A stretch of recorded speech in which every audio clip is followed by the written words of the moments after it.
4 বছর আগে। তো বাকি কথা আমার তো বলার নেই, আকিবই বলবে। কি অবস্থা? আলহামদুলিল্লাহ। তো প্রথম ভিডিও 4 বছর আগে বানালে, দ্বিতীয় ভিডিও বানাতে 4 বছর টাইম লাগলো কেন?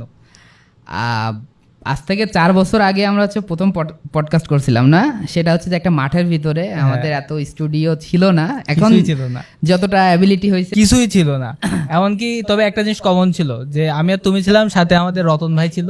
তো আচ্ছা, ক্যামেরার পিছনে না, ক্যামেরার পিছনে রতন ছিল।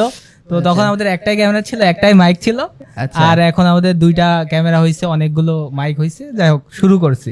আচ্ছা, তো জার্নিটা কেমন ছিল? এখন পডকাস্টের ব্যাপার বলতে গেলে, তখন তো তুমি আমাকে বলছো যে আসো আমরা দুজন কথা বলবো, অনেক নিজেদের এক্সপিরিয়েন্স শেয়ার করব। তখন দুইজন আমরা এটা শেয়ার করব, মানে সোশ্যাল মিডিয়াতে এটা দিব। জি। তো যেহেতু তুমি আমার ফ্রেন্ড, সেহেতু আমি হ্যাঁতেও হ্যাঁ, নাতেও না, গুরুত্ব দেয়নি দেয়নি আর কি।